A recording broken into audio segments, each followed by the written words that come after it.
People always ask me, how do you memorize all that? And the truth is, the first girl I ever kissed tasted like tomatoes. And I know this because the second girl I ever kissed tasted like pepper. It wasn't unpleasant, it was just that I was expecting tomatoes. When I was a kid, I was fascinated by space. And I learned that time slows near a black hole. Inside a black hole, time stops altogether.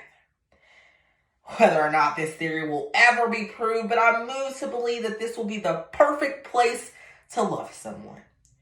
In fourth grade, my gym teacher gave me the nickname Halfton.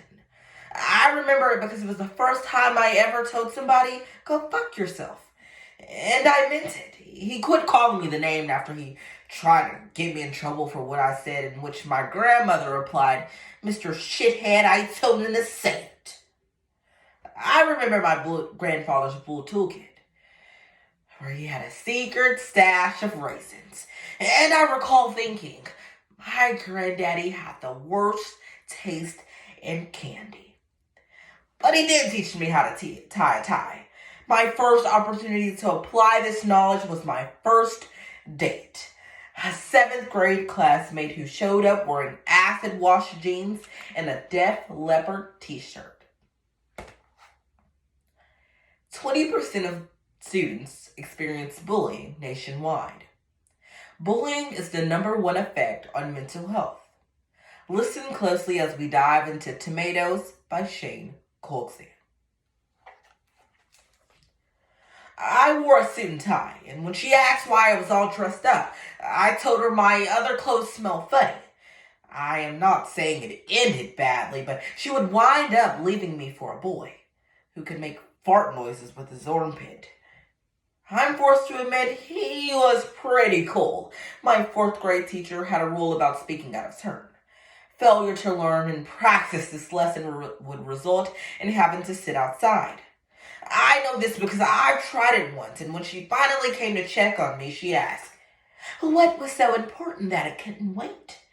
Knowing that it's rude to point but needed to illustrate my position, I gestured to her chest and said, your boob is hanging out. She quickly covered and corrected me, breast. She was a good teacher. When I was 12, I was given an academic diagnostics test.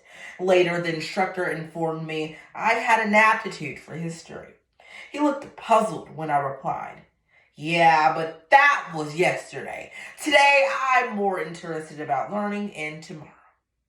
I remember it because the next day I asked a girl if I could borrow a pen. She said, you should write me a letter with it first. So I did. I wrote her a note, which the teacher then intercepted and read to the class. It was something that we learned in science that day about the way gravity affects mass and weight in relation to how quickly something will fall. A crumbled ball of paper will fall at the same speed as a boulder of granite. It doesn't matter how much something weighs. It stays the same until you consider surface area and resistance, at which point the persistence of gravity loses force. Crumble a piece of paper into a ball. It will fall faster than a loose sheet. They are both composed at the same mass and velocity. So you think that the rate of velocity measured with the force of gravity would cause each to fall at the same speed, but that's when you need to consider that the gravity surface area of the loose sheet adds resistance. So the crumbled ball will fall quickly, but the loose sheet will slowly float.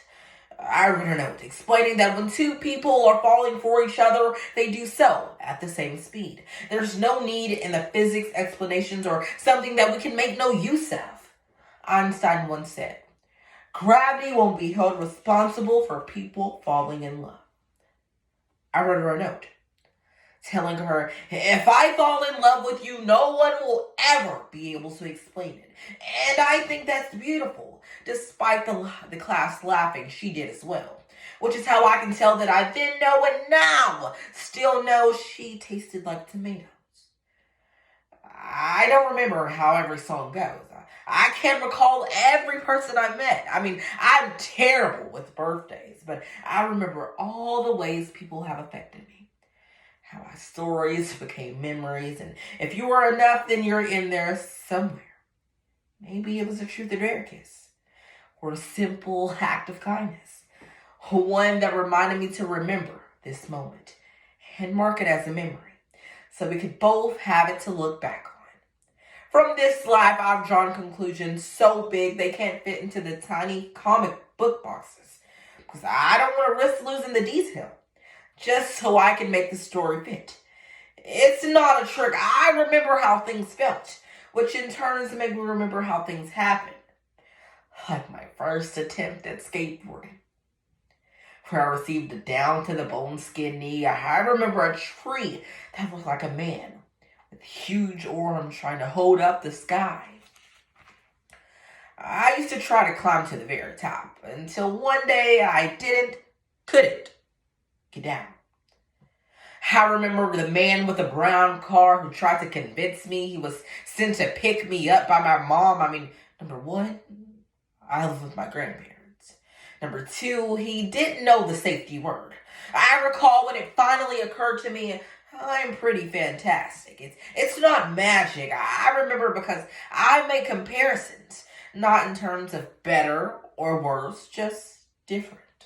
And not of all these memories are great, but they're mine, which lends way to believe that none of our lives are put on an assembly line. We are not pre-packaged with memories or programmed with stories. We have to make our own. And they all come with batteries not included. And with the endless opportunities we have dearly seldom we take the time necessary to record, rewind, and press play. In our own way, we are all ghetto blasters at top volume. We consume silence with noise, speakers pounding out our heartbeats as we write refund receipts for the broken eardrums of people who could hear us live. We give up ourselves time. Precious, because its quality is limited only by our ability to live within it. Put yourself into every second of every minute, and you will have a life worth remembering. Just because we don't have forever doesn't mean we don't have to live our lives moving towards the end, as if on a conveyor belt. I felt nothing short of astonished when people asked me, how do you memorize all that? The fact of the matter is, it's not a trick. There is no thick curtain you need to pull away. No little old man making it all work from behind a locked door. You, yourself, probably remember when I told you that. Near a black hole, time slows. Inside a black hole is where I've always wanted to grow tomatoes. Thank you.